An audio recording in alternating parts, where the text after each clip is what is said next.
Mulți dintre noi ne plângem de tehnologie. Mulți acuză tehnologia modernă de toate relele din lume. Este tehnologia într-adevăr de o sândă sau cei care creează tehnologia și o folosesc?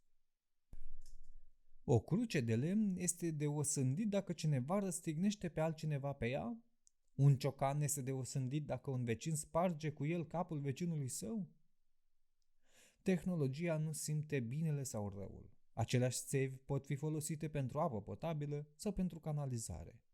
Răul nu vine din tehnologia moartă, lipsită de simțire, ci din inimile moarte ale oamenilor. Conștient pe deplin de prezența lui Dumnezeu și fără de mândrie, Noe a ridicat o navă uimitoare pentru izbăvirea sa și a noii omeniri ce urma să renască. Într-o conștiință întunecată, cu privire la prezența lui Dumnezeu, oamenii plini de mândrie au căzut de acord unii cu alții: haidem să ne facem un oraș și un turn al cărui vârf să ajungă la cer și să ne facem faimă înainte de a ne împrăștia pe fața a tot pământul. Aceasta a fost construirea turnului Babel. Când regele Solomon a terminat clădirea marelui templu al Domnului și și-a ridicat mâinile către ceruri și cu smerenie a strigat: cerul și cerul cerurilor nu te încap, cu atât mai puțin acest templu pe care l-am zidit numelui tău. Acest templu minunat a dăinuit vreme de 11 generații. A fost făcut praf și pulbere atunci când urmașii fără de Dumnezeu ai regelui Solomon l-au preschimbat dintr-o casă de rugăciune într-o casă de negoț. Nu datorită tehnologiei a rămas templul în picioare vreme de secole, nici din pricina tehnologiei n-a dispărut de pe fața pământului. Tehnologia este surdă, mută și fără de răspuns. Este complet dependentă de etică, așa cum este și etica de credință. Este bine cunoscută povestea biblică a regelui Nabucodonsor. El a construit orașul Babilonului cu palate și cu turnuri suspendate și cu o asemenea dibăcie tehnologică și frumusețe cum lumea nu mai văzuse.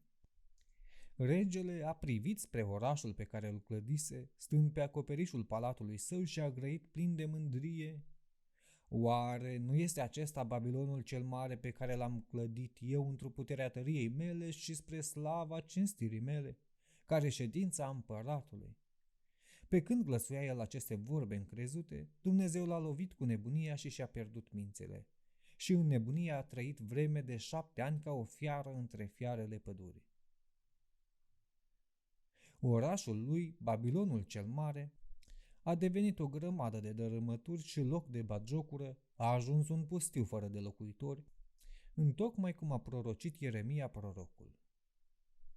Atunci când frica lui Dumnezeu dispare și legea morală a lui Dumnezeu este încălcată, muntele tehnologiei omenești se prăbușește în țărâna din care a fost făcut.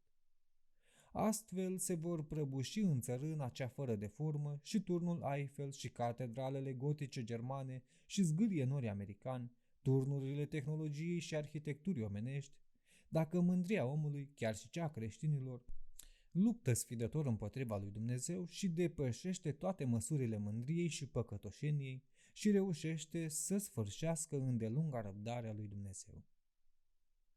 De ce sunt atât de multe civilizații mărețe îngropate adânc în pământ, iar deasupra plugarii ară, fără nici cea mai mică idee că turnurile și oasele lor zac sub pământ? Cum se face că din toate marile construcții din marmură ale grecilor nu a mai rămas altceva decât Acropoleea? Cum de-a îndrăznit pământul să ascundă de la fața soarelui și de la ochii oamenilor templele titanice din Baalbek și Egipt? Ca și marele orașe Ecbata, Persepolis, Tir, Sidon și Troia, ca acum vacile să pască liniștite deasupra lor și porcii de desubt, iar păstorii să clădească grajduri din marmură împrăștiată. De ce mândrele cetăți și temple și castele ale regelui Montezuma au dispărut fără de urmă? Ce mână nemilostivă a rostogolit munți de noroi asupra tuturor acestor construcții omenești care, prin tăria, forma și frumusețea lor, puteau concura cu cele mai bune construcții moderne? De ce există întreruperi și nu este continuitate în civilizația umană? deoarece niciuna dintre acestea nu era plăcută unului sfânt Dumnezeu. Niciuna dintre aceste civilizații îngropate nu a fost distrusă de timp, ori din lipsa unei construcții tehnologice solide, ci de păcatul împotriva credinței Sfintei Cruci și a eticii sfinte. Instabilitatea etică și tehnologia le-a îngropat în adâncimea întunecată. Și tu, Capernaume, n-ai fost înălțat până la cer? Acum până la iad te vei coborî. Această prorocie a lui Hristos, în zilele în care Capernaumul era plin de mărire, ca o cetate de basm lângă lac, s-a împlinit.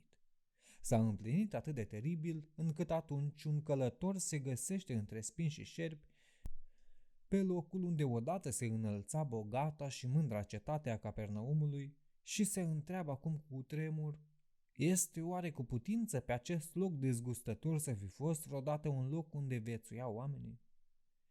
Etica este nepieritoare și neschimbătoare, și anume etica evanghelică, dar tehnologia este întotdeauna în schimbare. Etica este asemănătoare unei doamne, iar tehnologia cameristei ei. Din această pricină, etica trebuie să controleze tehnologia. Valorile veșnice sunt teritoriul eticii și nu al tehnologiei. Este distrugător pentru un neam întreg să-și așeze ca scop al vieții tehnologia și toate lucrările și sudoarea lor să-și o jertfească avansului tehnologic, târând în urma lor etica. Un popor ca acesta poate reuși să-și clădească orașele din fildeș și din aur, dar dacă oameni ca Ahab și Izabela locuiesc în ele, câinii vor avea ultimul cuvânt, nu oamenii. Între cinste și pricepere este ușor de ales. Un om cinstit, chiar și fără pricepere, este mai respectat în vremea noastră decât un om priceput, dar necinstit. Tehnologia schimbă relația omului cu natura, dar nu și relația lui cu Dumnezeu. Oricine gândește astfel prețuiește mai mult lucrurile decât oamenii și țărâna mai mult decât Duhul. O dramă groaznică a vremurilor noastre este războiul dintre oameni și Dumnezeu. Dumnezeu vrea să înalțe și să slăvească identitatea omului deasupra materialității fără de minte și fără de viață. În timp ce oamenii vor să-și îngroape identitatea și să-și uite ziditorul, făcându-și ca scop unic al vieții tehnologia și bogăția materială. Mulți oameni ce sunt handicapați spiritual și moral de către necredința lor în Hristos, fac din tehnologia modernă idoli la care să se închine și cheamă pe toți oamenii și popoarele să aducă jertfe acestor idoli. Pentru rugăciunile Sfântului Nicolae Velimirovici, Doamne Iisuse Hristoase, Fiul lui Dumnezeu, miluiește-ne și mântuiește-ne pe noi păcătoși și robii Tăi. Amin.